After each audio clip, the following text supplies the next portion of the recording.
Ang kwentong ito ay hango sa totoong buhay. Karanasan ito ni Romil. Taong 1988, Lobo, Batangas.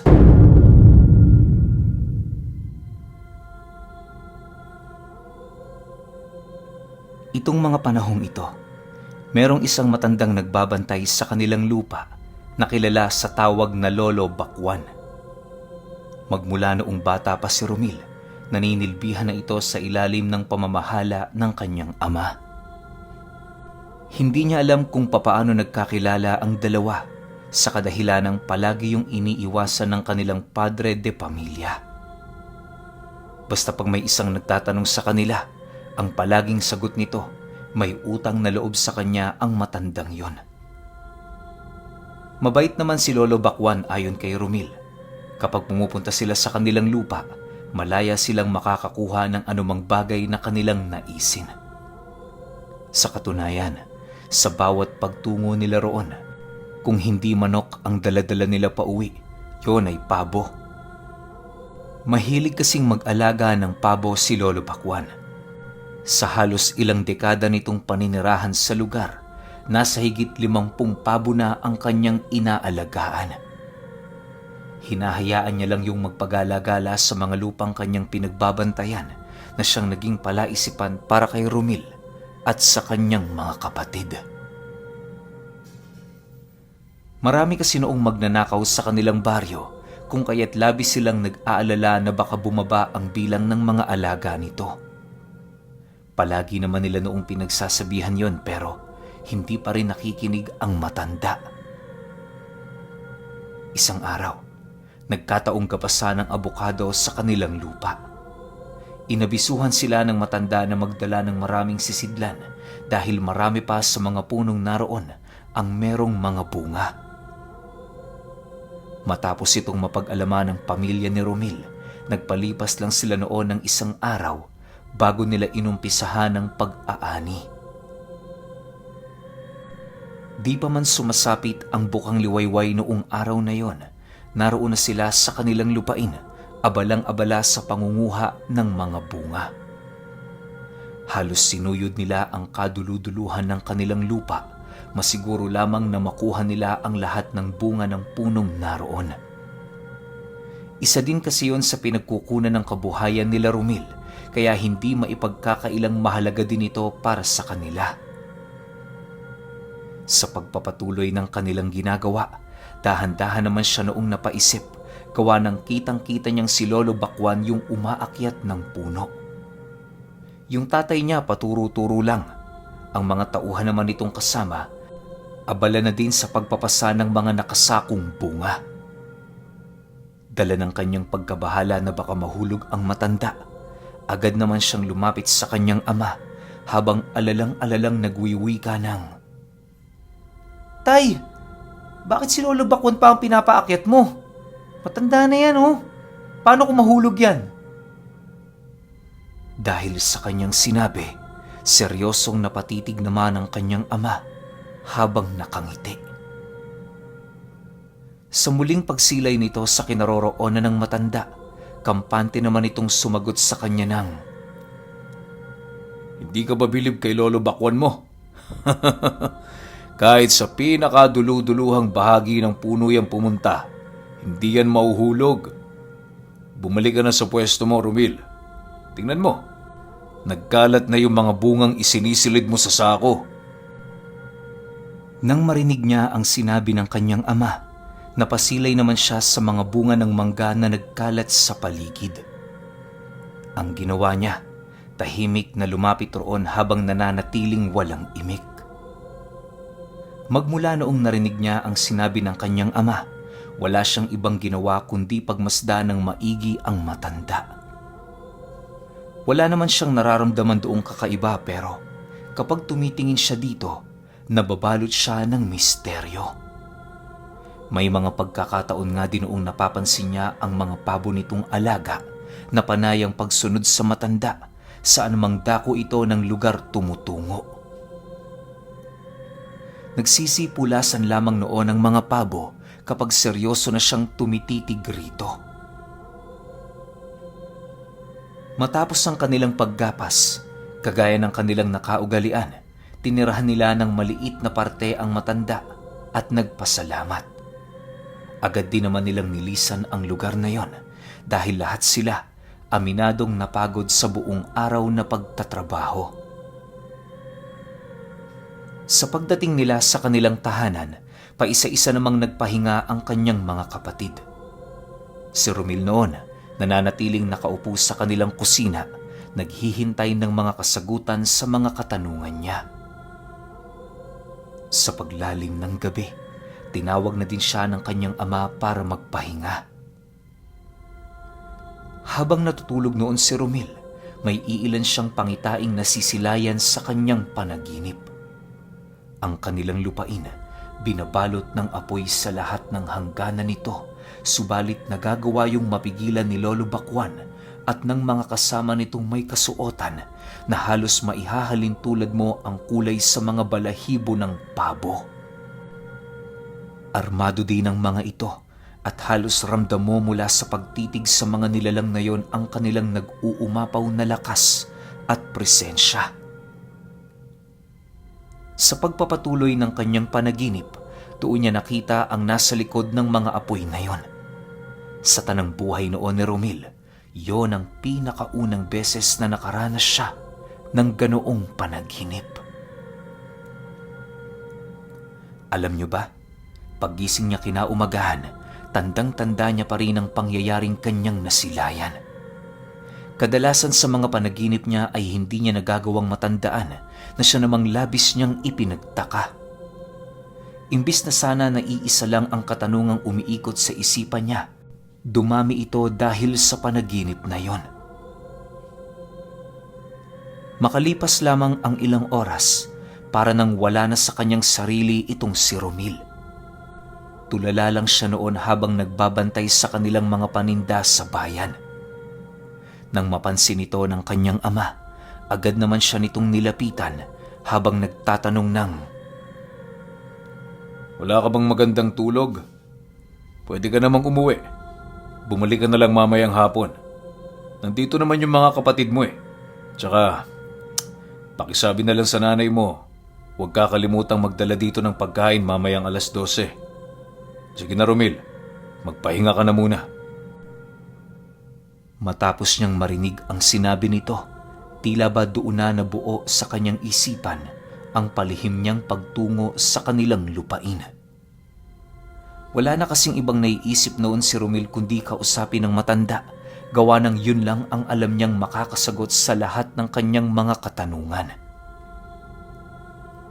Sa pagbagtas niya noon ng daan, maigi naman niyang pinakiramdaman ng paligid. Halos hindi kasi siya mapakali, gawa ng pakiramdam niya may mga nilalang na nagmamasid sa kanya. Lumipas lamang ang ilang minuto, napasok na nga niya ang lupang pinagbabantayan ng matanda. Pagdating niya sa bahay nito, sa hindi inaasahang pangyayari, kitang-kita niya ang iilang mga pabong unti-unting nagbabago ng anyo hanggang sa magmukhang wangis tao na ang mga ito. Paisa-isa yung pumapasok sa loob ng bahay na para bang hinihintay sila sa loob ni Lolo Bakwan. Pagsitahulan ng mga aso sa bahay ng matanda, agad namang nagsitago ang mga pabo. Segundo lang noon ang naging pagitan nang biglang lumabas si Lolo Bakwan ng nakangiti. Pagsilay nito sa kanya, agad naman siya nitong pinalapit habang nagwiwika ng, "Bakit hindi ka muna nagpasabi na handaan sana kita ng paborito mo?" Nang marinig ito ni Romil, walang pag-aalangan naman niyang sinagot ang matanda ukol sa mga nilalang na nagawa niyang masilayan.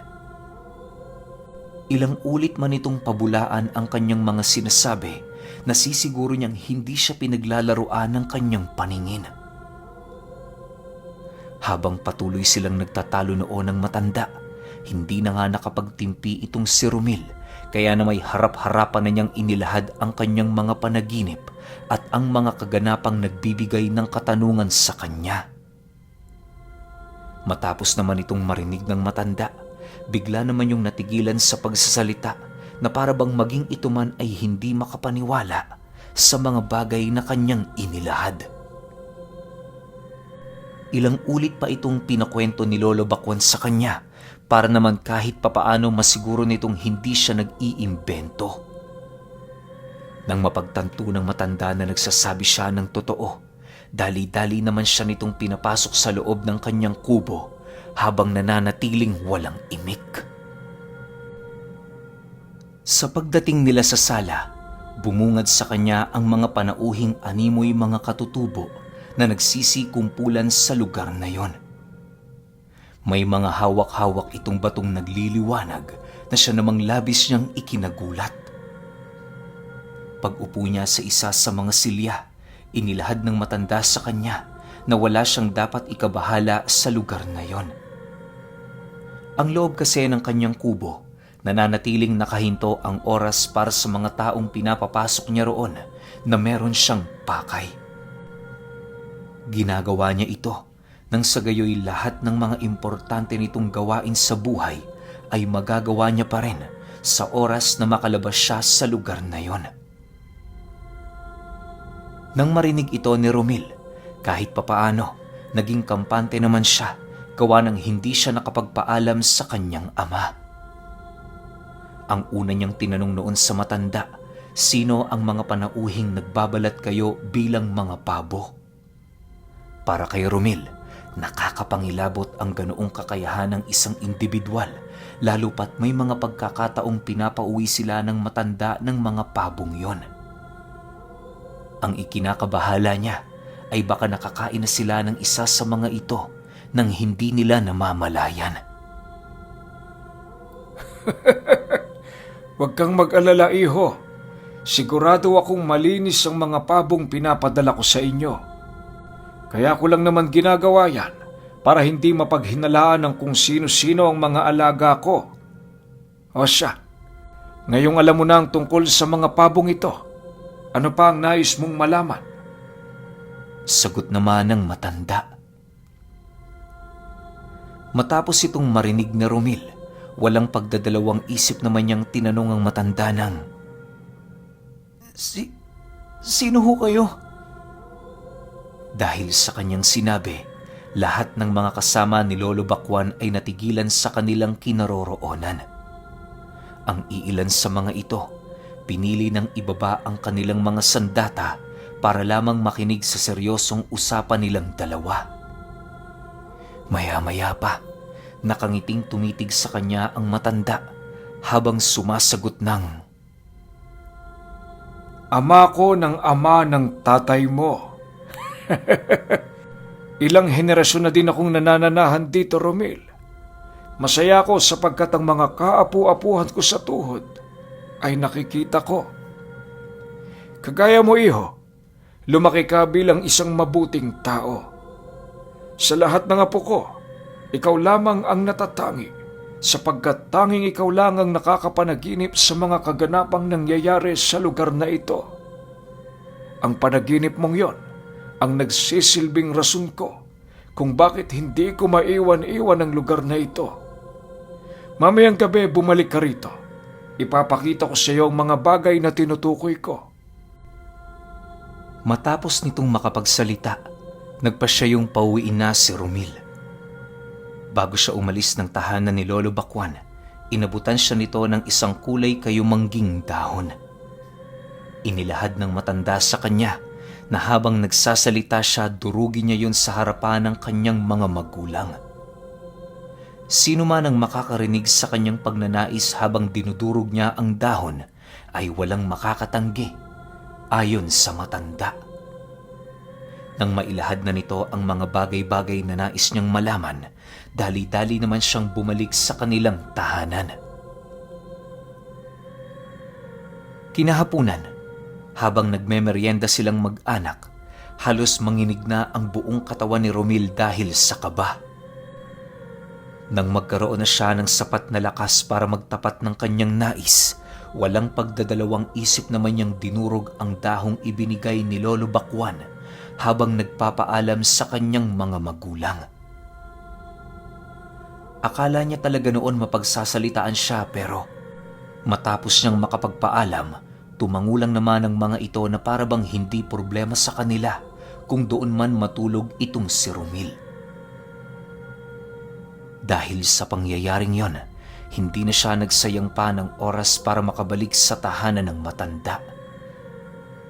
Pagdating niya sa bahay nito, bumungad sa kanya ang mga pabong nag-anyong tao at naghihintay sa paglabas ni Lolo Bakwan. Paglapit niya sa mga nilalang na yon, nakapagtatakang pinangingilaga naman siya ng mga ito habang nananatiling tahimik. Hindi naman niya yun pinansin, gawa ng sa isip-isip niya, baka gano'n ang turing ng mga ito sa kanilang mga bisita. Makalipas lamang ang ilang minuto, lumabas na nga ang matanda. May daladala yung tungkod na may mga nakasabit na bawang at mga supot ng asin. Paglapit sa kanya ni Lolo Bakwan, seryoso naman yung tumitig sa kanya habang nananatiling walang imik. Maya-maya pa, inabisuhan siya nitong pumasok ng maaga sa loob ng kanyang bahay gawa ng meron siyang naaamoy na hindi kaaya-aya sa hangin. Nakahanda na din ang pagkain niya sa loob, kaya na may ang tanging gagawin niya, maghapunan ng mag-isa at humanap ng parte ng bahay kung saan siya nakakaramdam ng kaligtasan.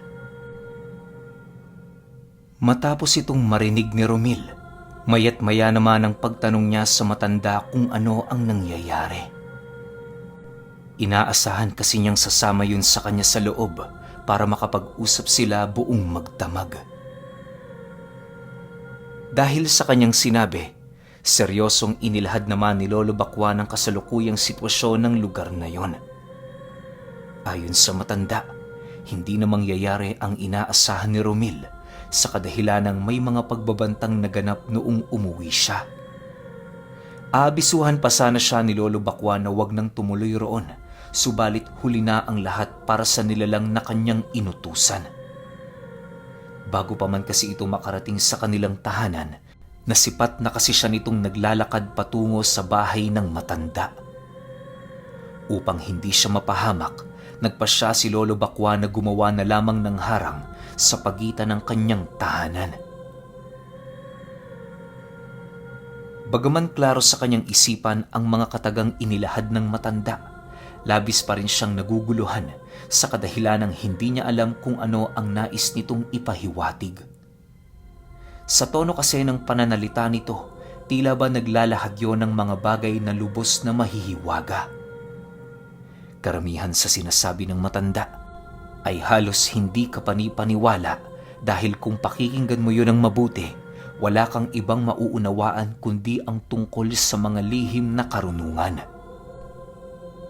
Sa paglalim ng gabi, napakatahimik na ng paligid.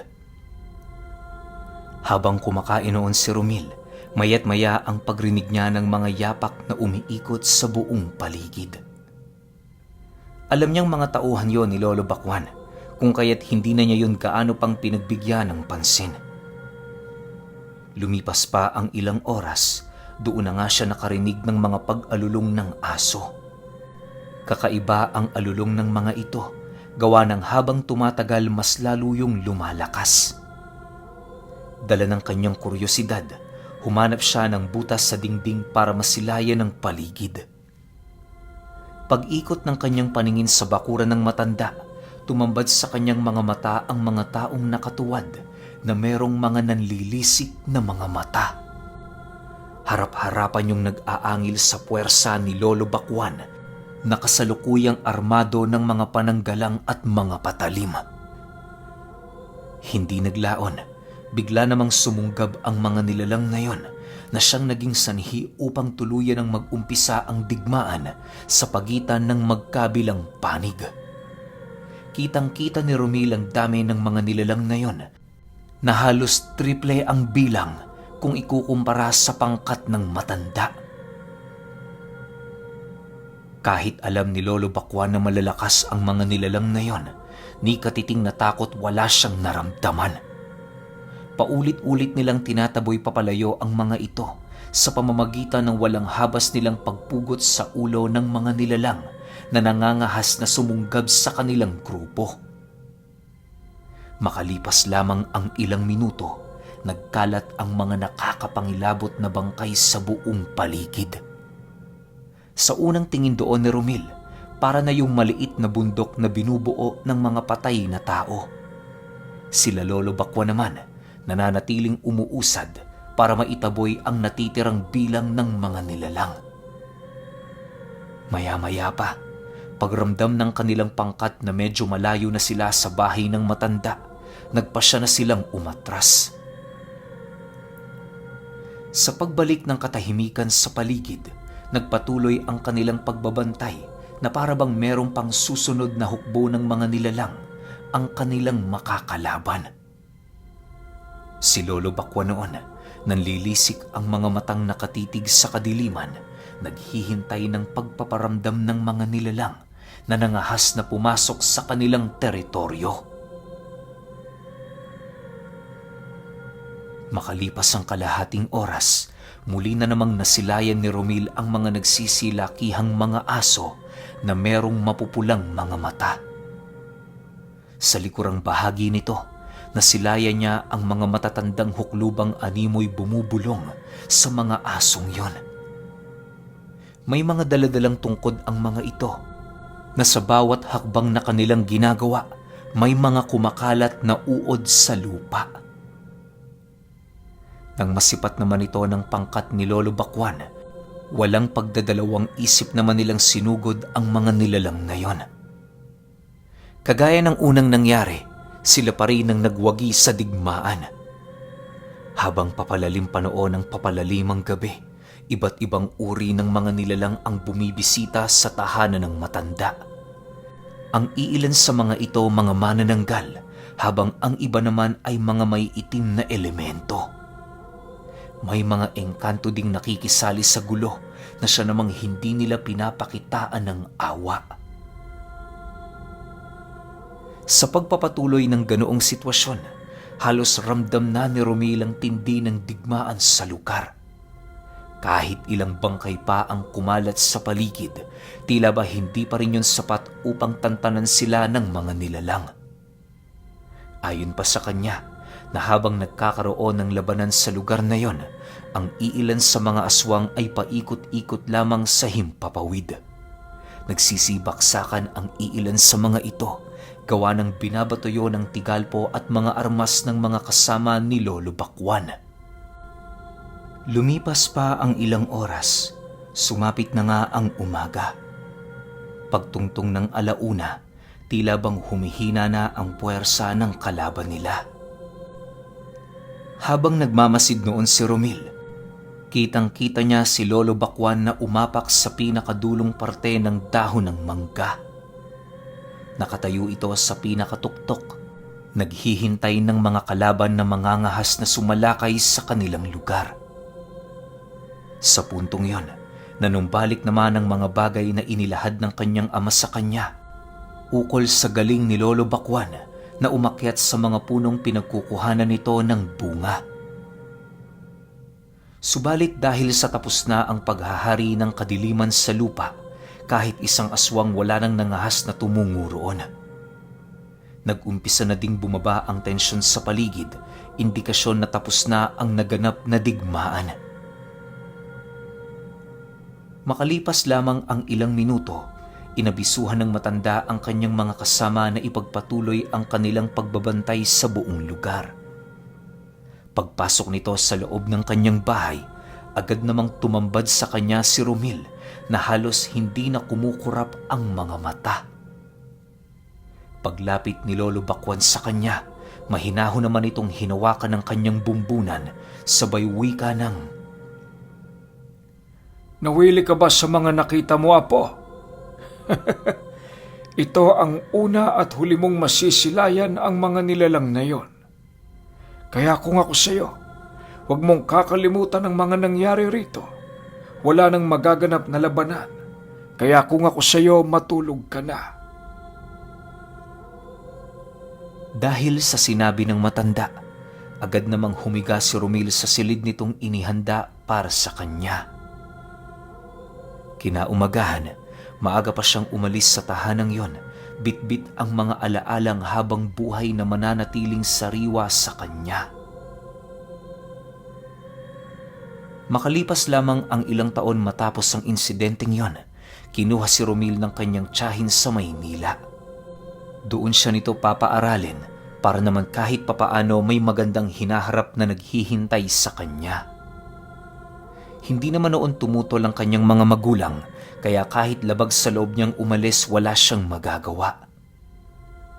Sa paglayo ni Romil sa kanilang lugar, unti-unti na niyang tinanggap ang kanyang tadhana hanggang sa hindi naglaon na sanay na siyang mawalay sa mga ito.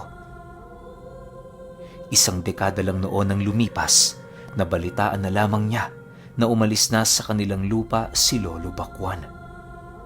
Wala yung inilahad na dahilan, bagkus ay nagkusa lang yung umalis. Magmula noong nawala ang matanda sa lugar na yon, humina ang aning nakukuha ng kanyang pamilya. Mabuti na lang noon, may trabaho na siya kahit papaano at nagagawa na niyang makapagpadala ng pera. Pero alam niyo ba, na kahit namumuhay na sa masaganang bayan itong si Romil, palagi pa ring sariwa sa kanyang alaala ang misteryosong pagkatao ng kanyang Lolo Bakwan.